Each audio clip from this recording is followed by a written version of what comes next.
Former English hooligan Carlton Leach, once part of West Ham's intercity firm, travels to Italy to meet the Ultras. These passionate football fans are known for their loud chants, huge banners, and fiery stadium displays. What about the casual scene? And because I know you've been to Italy and that, how did you end up with a connection with the Italians? Well, me and Cass got hold of me, and through social media, so I didn't do a lot of social media then, and the Lazio boys, because the Canio and the West Ham, we got invited out for a weekend, and as special guests, and their top boys, God rest his soul, Fabrizio, their number one, was in prison when we went out there, so the next one down was running it, and we were guests for the weekend. They took us to Juventus at home as the first game, and they lost 1-0.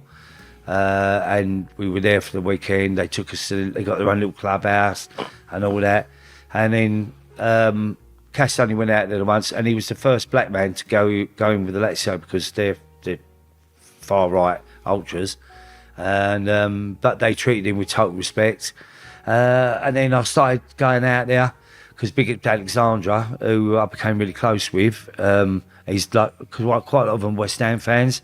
He was a big West Ham fan, so he come over. I took him to Millwall away, and then I went to the Roma derbies, went to a few games at Lazio. Then Fabrizio come out, and I finally got to meet him. Loved it, but he didn't speak a word of English. But they're just crazy. And then I got friendly, and then it was the last game of the season. They'd done a street party, and I had to get on the mic and sing Bubbles. But it's so funny, about 3,000 Italians all singing, trying to sing, I'm at a Friday, blowing the bubbles. But they got a double-decker bus. Unlike English hooligans, the Ultras mix football with politics and strong loyalty to their clubs. Carlton watches as they prepare for a big match, feeling the energy and tension in the air.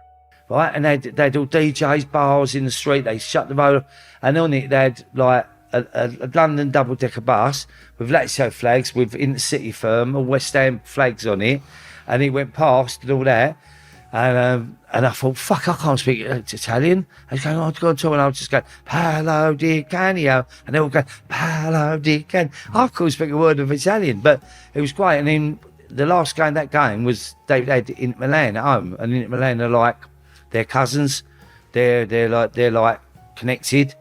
Obviously because of the ultra thing and the right. So I got introduced to all their top boys, the Inter Milan boys, and they were really top people. They bought me drinks. There was all bars going on the street party. They were there, and then they invited me out to Milan, and I went out there as a guest. I thought, so what? I'm going to go to Milan. Oh, I'd love to go to San Siro, but it was out of season, so I went out there, had a weekend out there, met a load of their top boys and that.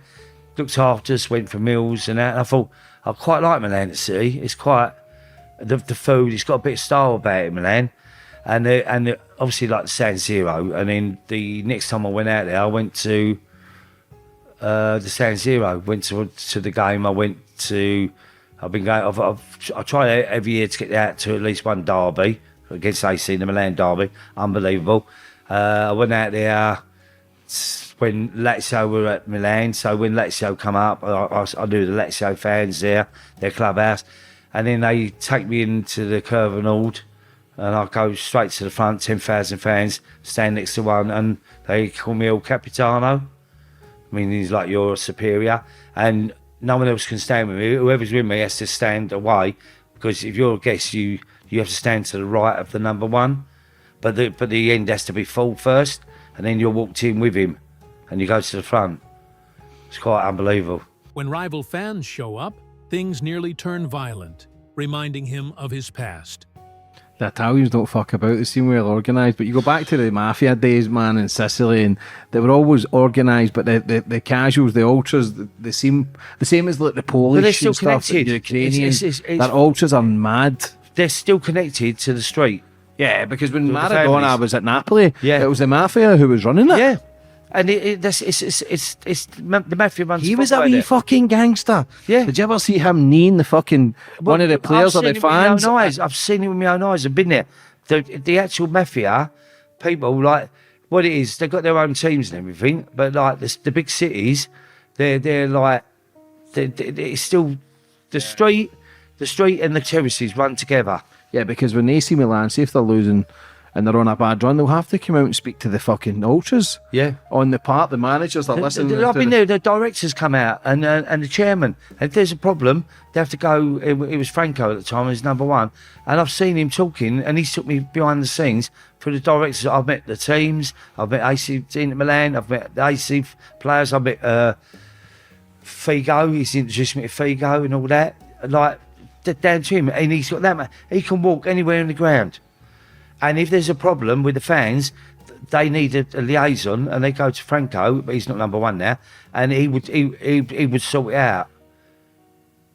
He was, do you know, he was the in-between man as well. In the end, he sees that while their styles are different, the spirit of hooliganism is the same everywhere. Don't forget to like, subscribe, and hit the bell icon for more.